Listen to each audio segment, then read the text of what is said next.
Starting a new sketchbook can be intimidating, but I've got an idea to fix that. Hi, my name is Vanessa and I make videos on anything art related, a little bit of this and that.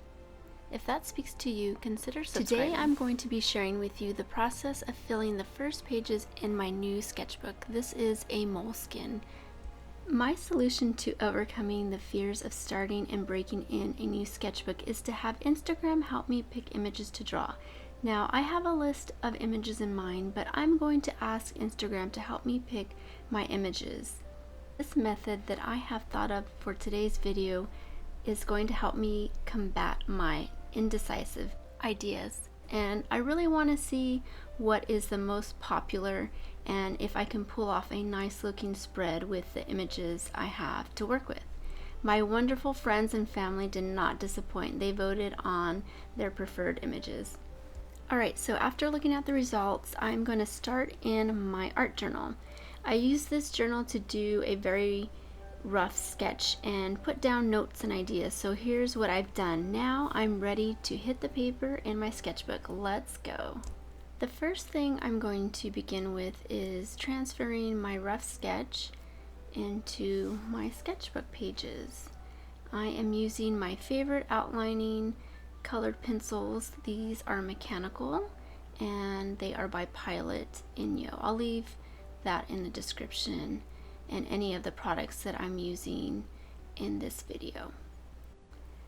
I commonly use these pencils to do my preliminary sketches. I put down the general shape and later I'll go and focus on the details such as blocking in shadows, rendering textures, midtones, and highlights.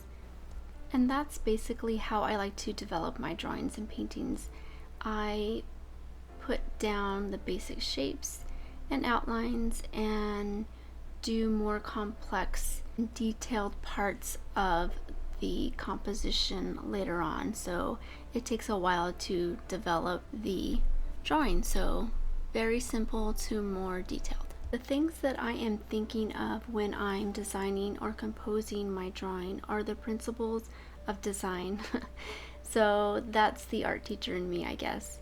But I go through these principles of design and decide how I could use them to actually compose my work. So first, I want to balance the layout. I ask myself, how does the visual weight come across? Are there areas that seem too heavy? If so, I need to figure out how to solve that issue.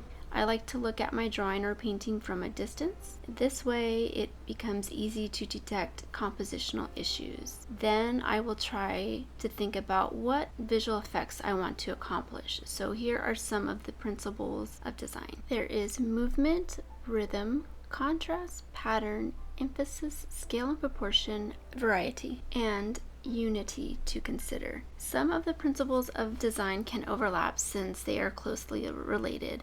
The main principles that I want to focus on are contrast and unity. I will talk more about contrast a bit later, but unity is something that I want to represent here.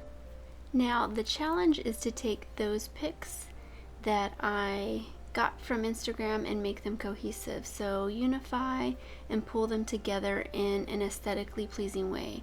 Not only will I need to make these quote-unquote random images and create a unified composition, I will also need to consider the media. I don't want to stick to just one medium. I want to mix it up and make this a mixed media drawing. Now, going back to contrast, I ran into this issue towards the end. So here's what happened. The images were blending in with the background. So I had to do some problem solving. Since I put down a marker base, I used the Kuretake brush pens. And so that was on the bottom, which was a light value, and that worked for me. I do like to work light to dark, by the way. Most times. Sometimes I don't do that. But since in this instance I did use a lighter background, I could easily layer more media on top. So then I end up grabbing my handy dandy Korean Deco brush markers and I started to put that down.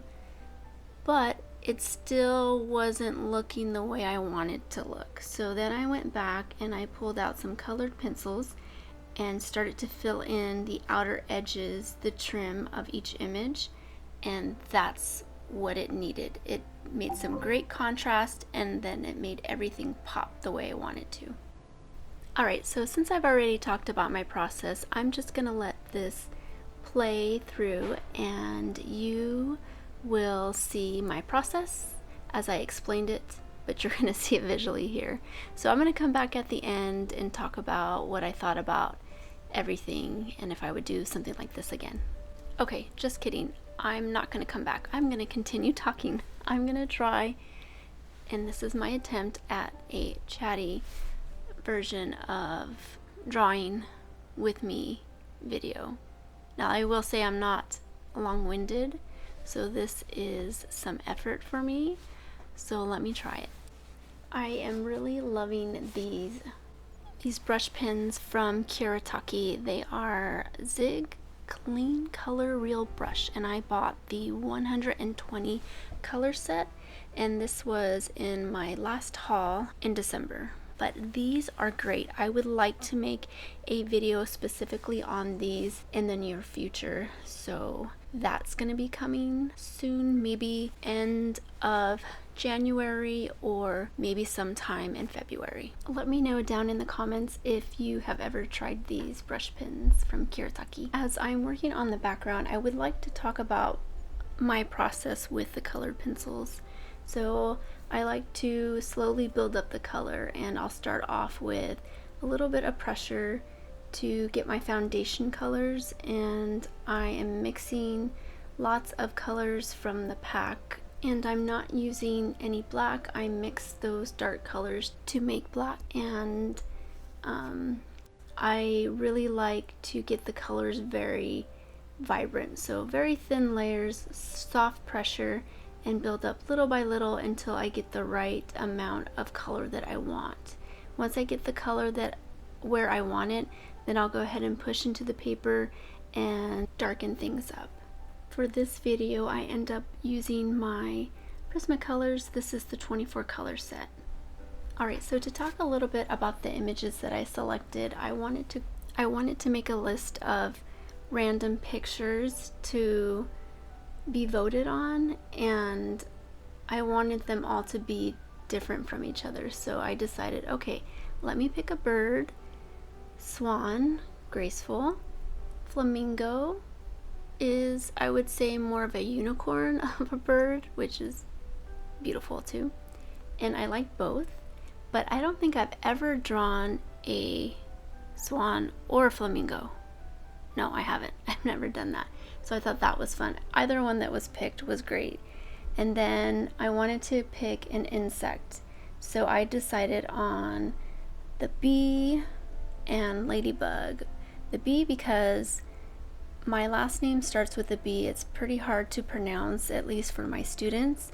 And so I have my kids call me Mrs. B. So that's like a little inside joke for my students, and I call myself the bee.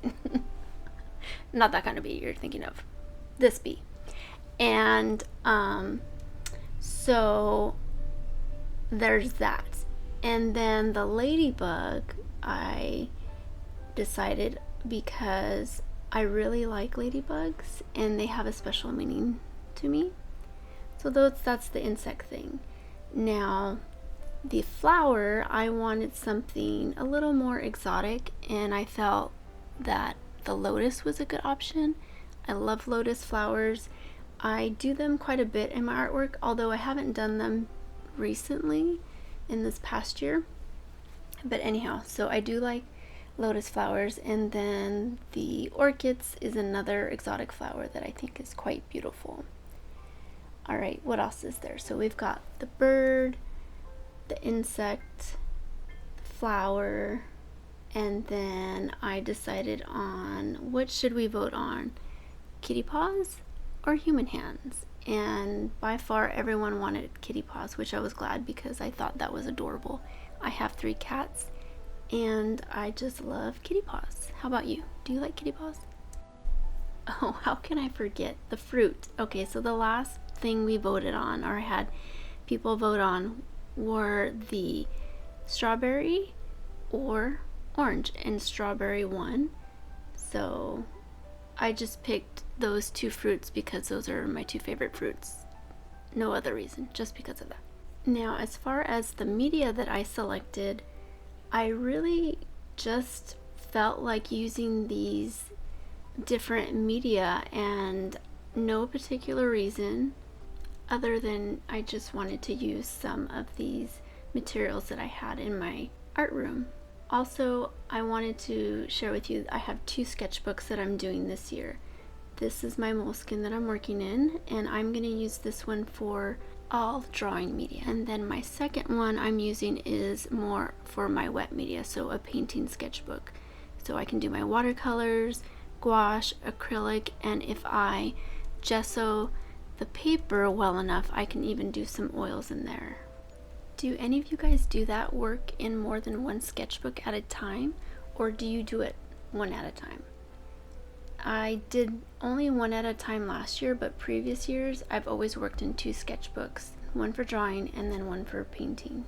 This is my favorite part, putting in the highlights. I really enjoy adding this final touch. It really packs a punch to your artwork and makes it look three-dimensional. And another thing I like adding are little sparkles. I love sparkly things. Since I was a kid, I've loved sparkles and glitter and sequins, and so I like to draw little bursts or stars to imply and represent sparkles. And I think as I get older, I'm gonna be one of those older women, wiser women, that wears a bunch of sequins and glitter. I kind of already do, but I guess I am getting older. With age comes wisdom, so that's why we are wiser. Alright, ladies and gentlemen, we are at the end of this video, and I enjoyed this. I really would do this again. I wouldn't mind having Instagram help me vote on images and or media, so I would definitely try this again.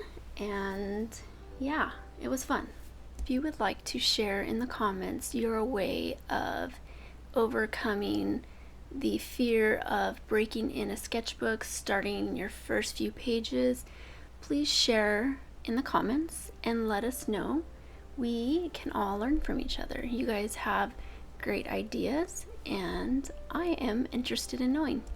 So in conclusion, I am quite pleased with the way everything came out. I accomplished what I wanted to accomplish.